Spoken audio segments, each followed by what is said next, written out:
Tapi saya dengan tegas ingin mengatakan bahwa ini adalah persoalan perbedaan kepentingan. Oke. Ada distribusi abuse of power dari tingkat yang paling atas sampai tingkat yang paling bawah. Paling atas itu siapa Pak Iwan? Presiden Presiden yang mana? yang terdahulu. Pak Jokowi? Ya, betul. Oke.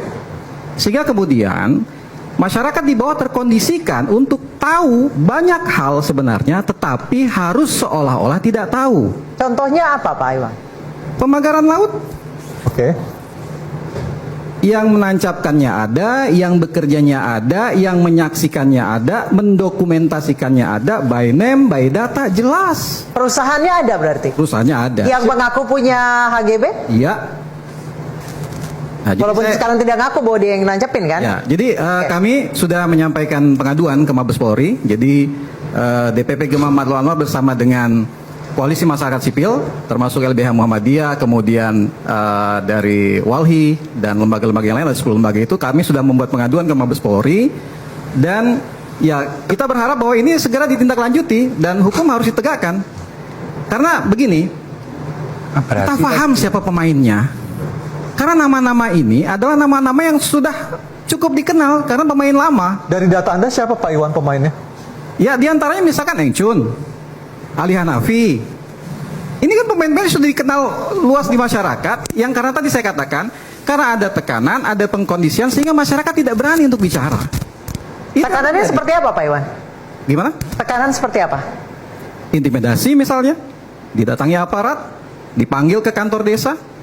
Saya ingin sampaikan bahwa apa yang saya sampaikan adalah fakta-fakta yang terjadi di lapangan. Intimidasi ke nelayan? Iya, Berarti benar video yang viral kemarin Kades terlibat? begini, saya ingin jelaskan dulu bahwa kenapa saya sangat berkepentingan dengan ini. Pertama, memang anggota kami sebagian besar adalah warga Matlaul Anwar ini, profesinya adalah nelayan dan petani. Nah, ketika ada proses pemagaran ini, awalnya memang sporadis di beberapa titik, beberapa segmen dipagar. Nelayan yang kemudian merasa keberatan menanyakan hal ini kepada yang melakukan, yang notabene mereka kenal aparat desa. Terjadi perdebatan dan seterusnya, lalu kemudian dipanggil, dikondisikan.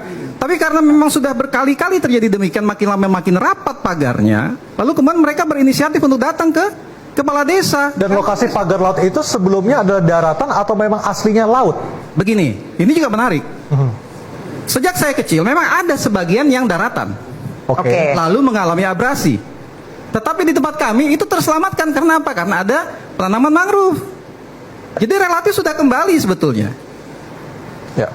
Gitu. Nah, jadi kemudian saya kembali ke yang tadi, masyarakat yang kemudian mengadu ke kepala desa itu dikondisikan, kenapa? Ini punya PT, satu batang bambu saya dicabut, pidana. Itu yang ditakut-takuti. Oh, PT Mereka apa? tahu Boleh disebut PT Pak? apa. Kenapa? Pak Iwan boleh disebut? Apa, PT apa? misalnya? PT apa? Boleh disebut? Ya, PT-nya sudah tersebar lah. PT sudah banyak itu. Setiap dikomunikasikan, ini punya PT. Siapa yang berani? Pidana.